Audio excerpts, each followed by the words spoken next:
Assalamualaikum warahmatullahi wabarakatuh. Salam sejahtera kanggo kita sedaya. Nami kula Salsabila Nova Sabrina saking kelas tunggal welas DPP 3. Kula teng mriki badhe maosaken pranata cara temanten.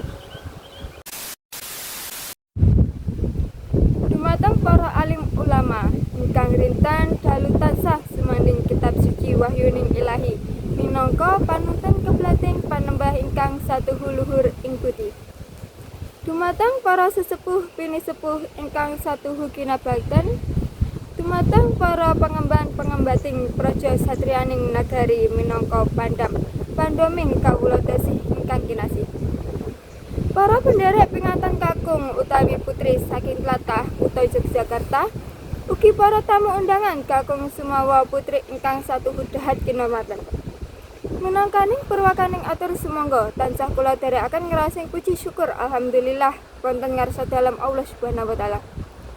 Ingkang sarana sih kawelas saha lumeberipun rahmat taufik saha hidayahipun.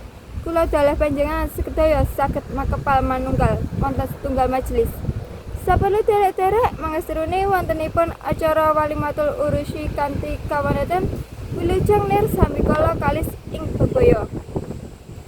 Salawatullah wassalamullah mugi ketapakaken wonten ngersanipun junjungan kita Nabi Muhammad sallallahu alaihi wasallam numbering dumateng para sahabatipun sageta manahi dumateng panjenenganipun Bapak Suparno dalah keluarga anggenipun ngentas pitulus amiwaha putra mahargya sisi putra putri ingkang aslisih Raden Mas Bagus Andi Prasetyo lan Rarati Ayu Sinta Lestari ing pengajap.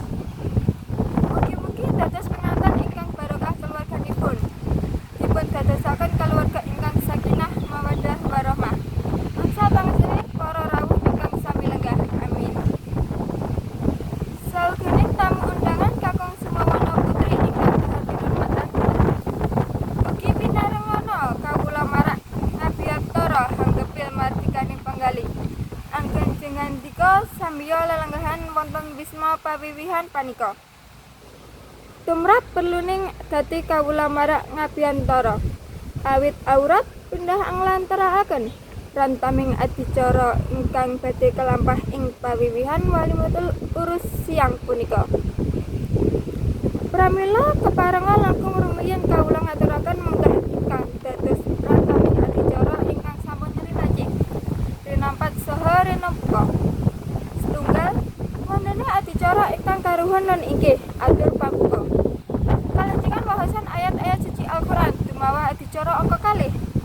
Adicara angka 3 dawuh-dawuh pangandikan saking dutaning besan minangka pasrah pinganten lan atur pambagya saha pinapi peningatan ingkang mangkugati. Wondene adicara ingkang angka sekawan nun inggih inti walimatul urusi. Kalenjengan sabda tama maudhiya hasanah ingkang adicara angka gangsal. Lan wondene adicara ingkang angka 6 nun inggih doa minangka panutuping adicara. Maketan menggah tata ragitining adicara pawiwihan ingkang sampun rinakit lan mangga pawiwihan punika kita buka kanthi wasan umul kitab ing pengajap. Mugi-mugi pawiwihan siang punika purwa madya wasanah tansah manggih rahayu kalis ing rubeda nir ing sambikala. Liridullah wa bi syafaati Rasulillah wa ala hadihin niat al-Fatihah. Wahyanin mangsa kapan wis ndongkap titilaksaning adicara. Sumangga kita sigrak tumapak ing adicara ingkang angka kalih. Nun inggih wawasan ayat-ayat suci Al-Qur'an. Ananging saderengipun wawasan ayat-ayat suci Al-Qur'an kalaksana, saderengipun nyuwun sewu aguning aksama. Dumateng para rawuh ingkang taksih sami ngundut utawi rerembakan kasuwun kecandak sawatawis saperlu hormat saha mirengaken wawasan ayat-ayat suci Al-Qur'an ingkang badhe kawahos dening sedherek Imam Ahmad Fauzi saking Karanganyar wekdal saha sasana kawula aturaken. Mekaten menggah wawasan ayat-ayat suci Al-Qur'an sinatan ing pamuji. Mugi nampi imbalan nugroho saking ngersane Allah Subhanahu wa taala. Amin amin amin. Para rawuh kakung sumawana putri ingkang dahat kinurmatan. Tumapak adicara ingkang angka 3 nun inggih atur pasrah saking keluarga pinganten kakung utawi putri pramila punika panjenenganipun bapak ingkang sampun kapiji lan jejering minangka talang besar saking kaluarga pinanganten wekdal saha sasana kawula aturaken. Maketan menggah pasrah ingkang sampun cetha tata saha titis tur trawaca. Salanjanganipun punika atur pambagya saha tampi pingatan saking Mangkugati. Sejatosipun panjenengan Bapak Harjono badhe marak ngabiyantara sami. Saperlu nampi pasrah saking keluarga pinganten kakung utawi putri. Minangka ananging nggih kabekta saking bembah mewah.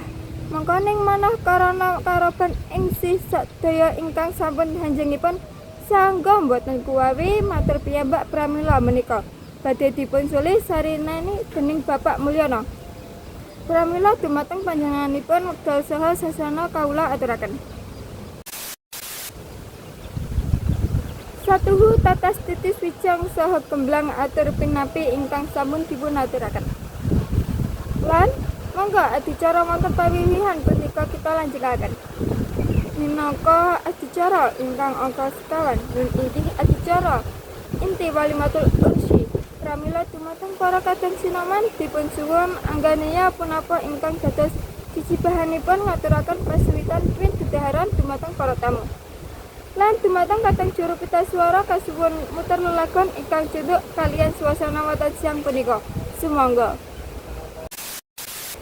Para rawuh kakung sumawa putri ingkang kawula mulyakaken, boten ateges kawula angrendu anggenipun panjenengan sami dahar ananging kaliyan beratas cekap anggenipun caos dedaharan. Monggo adicara wonten siang punika kita lanjutaken.